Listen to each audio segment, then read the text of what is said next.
ऐतिहासिक दिन तो तब हो जब आज से नया इतिहास हो।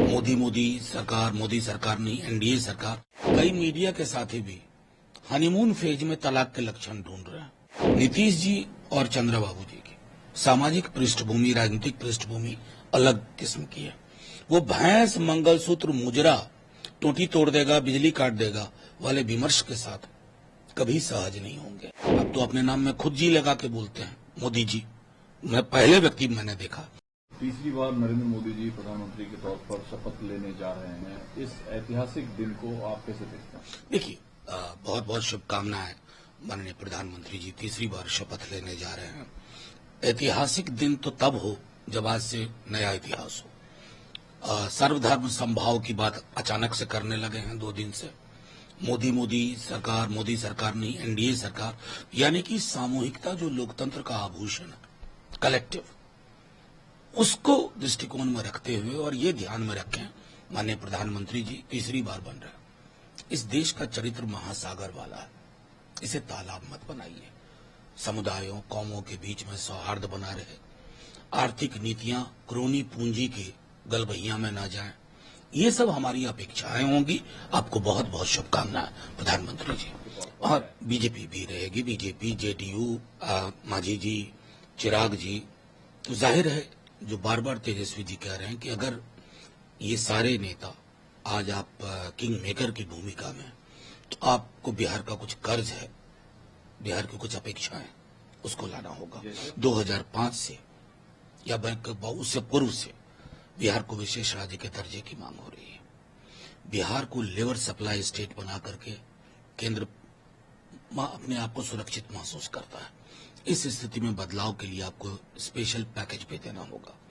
तीसरी चीज, जातिगत जनगणना बिहार से ही आवाज उठी, बिहार ने करवाया। इंडिया गठबंधन ने कमिट किया था पूरे देश में। आज नीतीश जी हैं, उनकी भी ख्वाहिशें वही हैं, पूरे देश में जातिगत जनगणना हो। हमारा जो आरक्षण है, जो हमने दायरा बढ़ाया, वो दायरा उसी अनुरूप केंद्र में भी बढ़े और उसे 9वीं अनुसूची में शामिल किया जाए। ये तो मोटे मोटे तौर पर जो 4-5 चीजें जिसके लिए सब कभी न कभी बोलते रहे।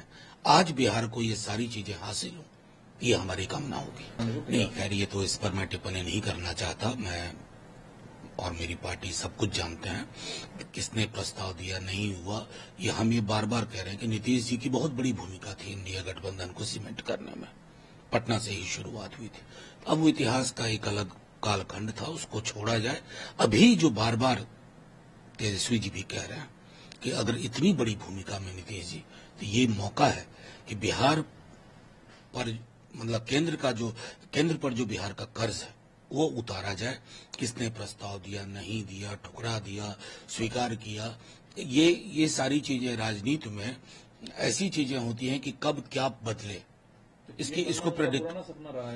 देखिए, कोई भी व्यक्ति जो राजनीति में है वो सपना नहीं देखे।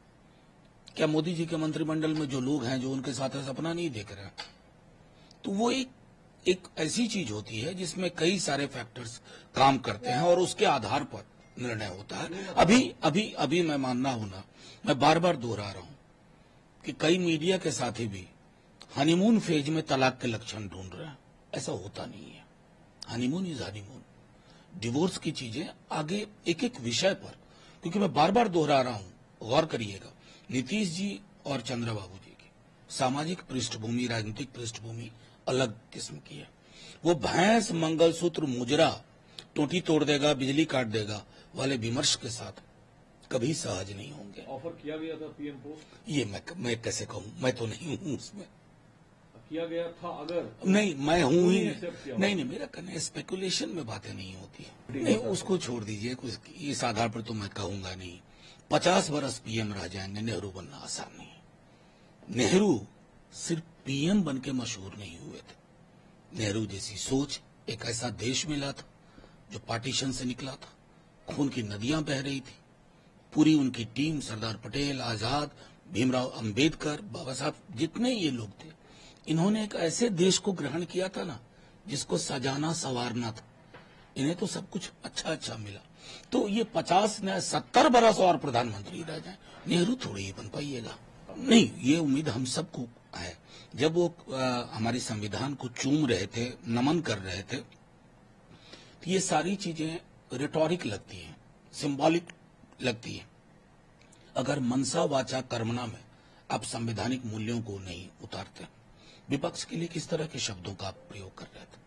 अपने विपक्ष को नक्सली, टुकड़े टुकड़े का, ये होती है जुबान। आप एनडीए के अब हैं, आप अच्छी बात है, आप मोदी सरकार नहीं बोल रहे हैं खुद भी। वैसे आप तो अपने नाम में खुद जी लगा के बोलते हैं, मोदी जी। मैं पहले व्यक्ति मैंने देखा मेरी कि अब संवैधानिक मूल्यों पर चलिए, विपक्ष के साथ संवाद करिए।